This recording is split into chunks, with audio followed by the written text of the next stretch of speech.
The Fourth Estate. We'll start with by saying Happy Easter.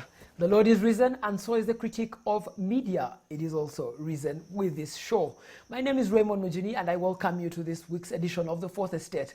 As it was last week, so it is this week. The show is filmed from inside of my home because of travel restrictions across the country for everyone who is moving. But also, we want to look very deeply at the stories that the media covered this week and how they covered them. We want to start this week very peculiarly from the story of the quarantine. At the start of the COVID-19 outbreak, Uganda placed a travel restriction on Class 1 and Class 2 countries. That travel restriction meant that everyone that was coming from those countries would be required to go into institutional quarantine or thereafter go into isolation. Some of the people that were put into institutional quarantine were poorly handled in the first 3 days, which has led to them spending nearly 28 days in quarantine. We start with speaking to Angelo Izama, a former editor at the Nation Media Group, to tell us what it is that the media should have done in covering of this story. So I think the media ignored the quarantine story, but I was kind of surprised because, it was the genesis of how we got to where we are today, because the quarantine is just when the whole, process of Uganda's actual response started to crystallize. And, Cabinet had made the decision to escalate, the restrictions. And their first thing was to draw a curtain on travel. I had a friend who was, planning, actually a couple of friends. Some of them were in Europe. One of them was in Australia. Another one was in France. They were on their way back. And I got cued into the quarantine story because I essentially was asked, is it safe for us to return? I mean, most people were willing to do the 14-day self-quarantine. But at that point that we had that conversation, as Cabinet was, engaging with this issue, there was a Ugandan European investment conference, as if you recall, that was supposed to take place. So, on the sidelines of that, I was made to understand that there would be institutional quarantine and that this would be mandatory. So I got on the phone with friends and I told them, if you're going to come, you must be ready for this institutional quarantine, and it's an important part of what Uganda had decided to do. But it was from following that thread that it then became known to me the types of operational gaps that had happened at the airport and at the Central Inn. Because as you know, where I am in California, we already, by that time, had our shelter at home orders. And this whole pandemic was beginning to look really bad. Most homes were beginning to stockpile food. The story here was that, as you remember, toilet paper and other essential goods were beginning to run out. There was a panic. And so there was real focus on how do we understand this virus? What is it capable of doing? And so, reading all these things, you understood that, what a quarantine really means. And speaking to some of our medical friends was that you would take an individual who might have been exposed, put them in conditions where they have no contact with any other person, create sanitary conditions around them so that they are unable to infect others, and maintain that for 14 days. And moreover, if that person was exposed while on the flight, then each of those individuals would have to be quarantined separately. And that's not what happened in Ntv. And then it then became a Ugandan story, as you know, because when you looked around it, people were able to get around the airport restrictions. The group that included journalists who we know who arrived at Entebbe at night were part of 3 flights that were put in minibuses and then hoarded into this hotel. And then it became clear that something was wrong, because when they got there were no preparations. It was not clear that the hotel staff had been briefed. People who met them were not wearing masks. There were no medical professionals there. In fact, medical professionals didn't appear until over 48 hours later. So it was clear to me that this was not just scandalous, but in fact, as a public health protocol, that it was exposing a lot more Ugandans, and that it was not achieving what the cabinet and the president intended. Angela, you've been an editor before in Kampala. One of the things that the Ministry of Health was asking editors of newsrooms was, this is a pandemic we didn't expect. Some of the mistakes that we're making are mistakes we're making for the first time. And they were asking editors for a sort of carte blanche to say, if we make mistakes, rather than publish those mistakes, talk to us about them. Do you think this is the proper way to have handled it editorially? Well, it's easier on hindsight to say that the mistakes that the Minister of Health made could have been avoided, and that maybe they sought, newsroom patriotism to deal with a crisis such as this one. But in fact, I think that what the president was concerned about initially, if I understand it, was the potential for panic. It's a pandemic, it's a virus, it's killing people around the world. We don't understand it very well. And therefore, how we communicate the steps we needed to do and impose on the public should be done in such a way that doesn't cause mass panic. All of that is okay, but I think that one has to draw the line as an editor when it is obvious that lives would be at risk. I think the line there for most editors to draw would be to ask the question, does our reporting, the way we are reporting, aid the process of saving lives, or does it do the exact opposite? And I think what happened with the current story is that editors then let down their guard. What it is quite clear that if you look at this independently, one is that the mistakes that were initially made were not then fixed immediately. You can engage with, our colleague Emmanuel, who was with us at the Monitor, is now the Minister of Health spokesperson. You could engage with people like that and say, look, okay, last night you brought people at Central Inn, you've requisitioned hotels, but these hotels are not quarantine centers, they're just lodges. What is it going to take? And that you would get that feedback. Instead, what we had with the quarantine story was just neglect. Ministry of Health neglected its duties and did so for a period of almost 36 hours. If you understand this virus, that was just a period that is way too long. And such a window would have been considered criminal in other circumstances. And so if you're an editor, you would have, even to help the Minister of Health, at least run a story saying those quarantine centers are not what they're supposed to be. I think that would be, for me, the choice. But my previous editors, people like Bernard Tabairi or Charles Nyangobo, or Wafulo Gutu, or Charles Esemgere, would have required that good judgment never depart the newsroom. You see? Good independent judgment doesn't depart the newsroom. That means that we would have been engaging by ourselves on our own with health professionals to get what the implications were, and then using that yardstick to inform how we engaged with the health authorities. Yes. Angela, my final question to you. This is an evolving pandemic. More and more people are being put into quarantine now. People who've come into contact with people that have been in Dubai, people who came into the country from the 7th of March. They were still tracking about 18,000 of them. How should the media behave moving forward in covering this story?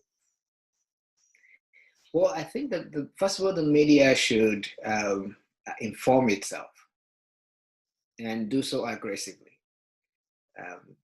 There are many unanswered questions about this quarantine. For example, we are all asking why the infection rates, the official infection rates remain very low in Uganda and other African countries. Is it the testing protocol that we have adopted? I mean, that's one question that I think the media should answer. As you know, Dr. Sentongo and others have pointed, those who are in quarantine were tested several times. They became the focus of our general, reporting on infection rates and, in fact, the way the pandemic was behaving in the general population. We use people who are in quarantine as a proxy, that is the case. I think we should open up that question and ask it again, whether the testing protocol should change. The Kenyans and others have changed their testing protocol from, people who were exposed to the general population. And, there are studies now to show at what point you can depart. Because if there is community spread, we also have to understand that. And now what I've written myself was to say, look, even from the time I started, aggressively on Twitter, engaging with the Minister of Health, I thought that because of what I've just explained, that community spread was probably the base you should assume.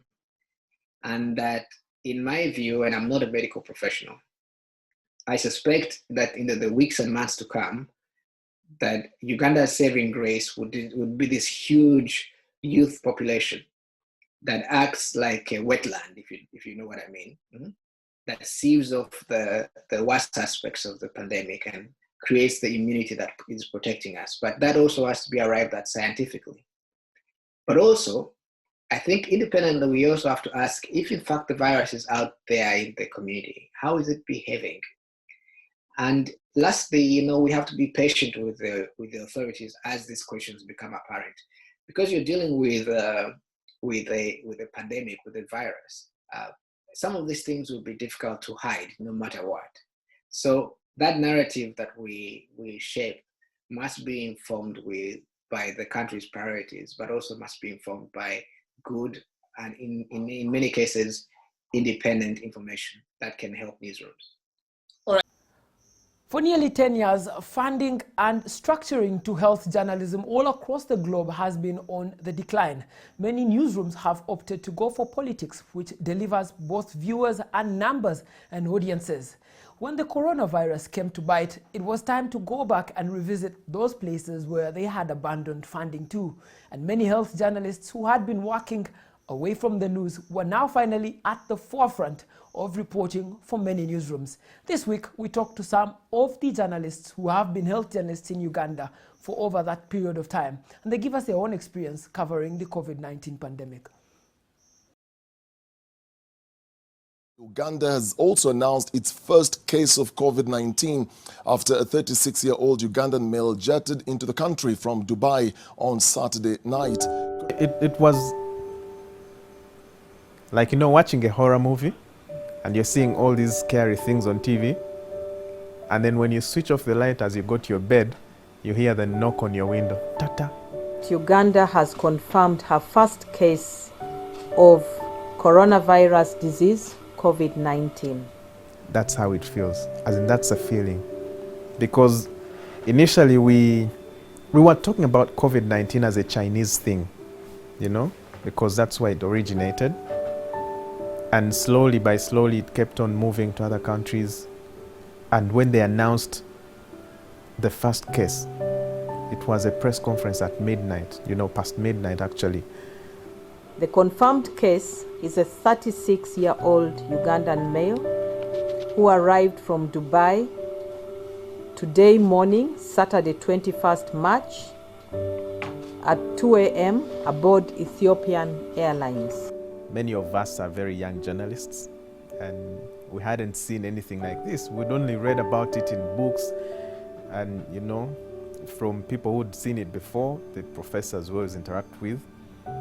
And you know, it brings you up to, you know, the task of providing information in real time, but then you have to be very authentic with your information. The journalists have done their best given the restrictions that are in place that are meant to curb the spread of the infection.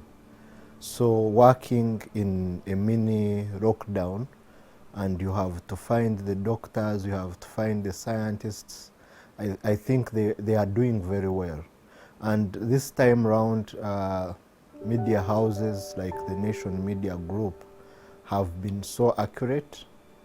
Although we have a challenge now of fake news, which some people have also called an infodemic, journalists have done their best to bring out the facts. Then you have to be very authentic with your information. Whatever you provide, because this deals with numbers. The numbers spiral in, you know, just a click.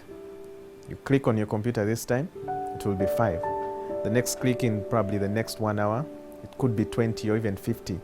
And you have to be very accurate, because any number less or any number more, then you're bound to probably give fake news.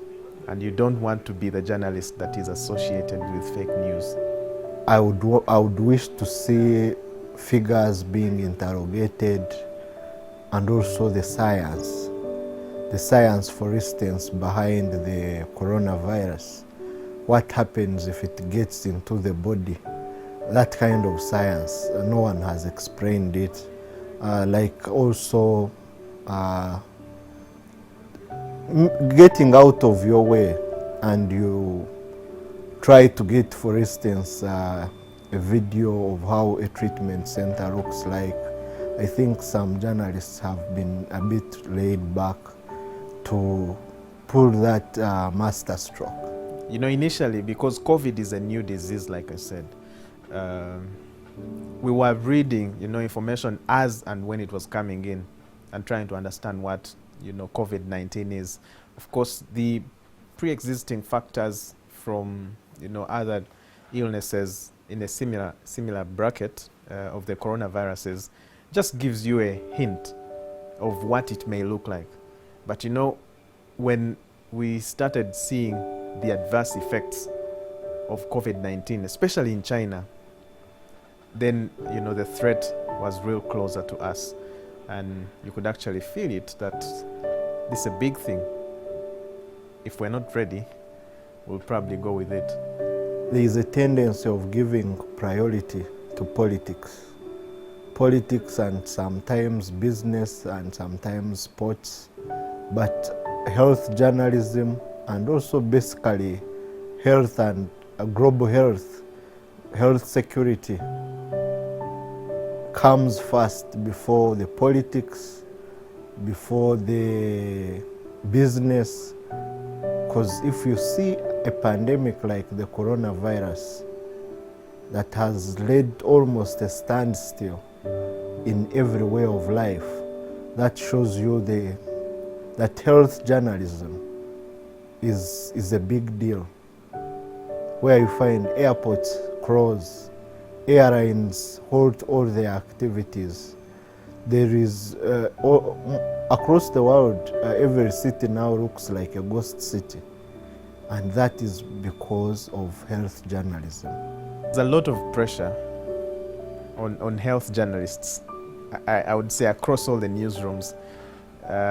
But one important thing that, you know, this pandemic brought is that everybody has turned out to become a health journalist. So you would be aided by, you know, the entire newsroom to provide facts here and there, you know, any information that comes through from any corner, because as a, you know, the main health reporter here at NTV, everybody expects information, reliable information, to come from me, you know, from my sources. But of course, it's not a guarantee that, you know, I'll have all the first-hand information at all times. But you know, it's something that actually changes the way you work. Because initially, where you probably used to schedule interviews with health workers 2 days before or even a day before. Now we have to do it instantly. If we have, something that we really need to let our audience understand about the pandemic, then you have to find the expert there and then. We no longer have such time to extend interviews to another day or probably to even the next hour. The other thing I could probably say is the way we work, of course, after the, pandemic or, we got the first case, the measures that were put in place, they actually squeezed the time in which we operated as journalists. And what does that mean? It means that we had to reschedule all our, timetables and run back our clocks and the way we work. Everything had to be compressed within about 10 hours. We were, cut short by over 10 hours in our day-to-day activities. But nonetheless, the newsroom doesn't shut down. We have to keep on updating this information as and when it comes in. And, that is a task that I can say we probably are still upholding, and we shall still uphold. Yes, my appeal to journalists who are active covering the COVID-19 pandemic is to search and read widely, do enough research, go to the available World Health Organization websites that are rich with information on the evolution of the infection, talking about the strains of the coronavirus, which are about 8 strains. Let's get to know this science, which has not come about. Apart from telling us how many cases is the curve flattening, finding about the index case, we need to know what other countries are doing. For instance, I would want to hear about the approach that was taken by China versus the approach that was taken by the United States and the United Kingdom. What went wrong in Italy? Given the situation we are in now, what lessons can we learn to ensure that in your reporting you contribute to the Ugandan response? That is what I would like to see from a Ugandan journalist who is occupying a space that I used to occupy. And now I'm the other side. I will enable that you really tell a good story with facts. From a point of somebody who watches from outside, somebody who expects something from us as journalists, they would have a right to say that. But the pressure under which we operate sometimes is not seen. And nobody tells what happens and how we actually source this information and find it. But people out there must know that this pandemic is also, I would say, being handled by the government. That's why we see the president coming out, to make clarifications, even when the Ministry of Health has spoken. But he comes out to say some things, not because, he has the liberty to, but he's trying to say something, that I am taking charge of this thing. So, despite what we want to say or what we want to tell, there will always be an underhand, of this is how you have to say this. Not that we are going to say it the way they write it, but as in these are the parameters through which you can, relay your information out there to the audience. And I think that sometimes, has an effect on the final product that we put out to the audience. As journalists, we have a duty to provide information to our audience, and that we shouldn't relent. We should have no excuse of finding the nitty-gritty of whatever we are looking for, to put out there on our TV screens, because in the end, that is why we are there, and that's why the public must rely on us. But also, I want to urge, any journalist, because all of us now have become health journalists, to be safe, to take care, Sometimes these things are even, much closer to us than the people who are watching. We wish to see figures being interrogated, and also the science. The science, for instance, behind the coronavirus. What happens if it gets into the body? That kind of science, no one has explained it. Like also getting out of your way, and you try to get, for instance, a video of how a treatment center looks like. I think some journalists have been a bit laid back to pull that master stroke. Our pledge to you is that we don't only critique what happens on traditional media, but we also throw a light on what happens on social media. For those of you that have bought and engaged with traditional media spaces for this week, do send us your feedback on how you consumed those news items. But to end the Fourth Estate, we want to ask you, if you had little resources at your disposal like the country has today, and you had to put out your very best effort, what would you do?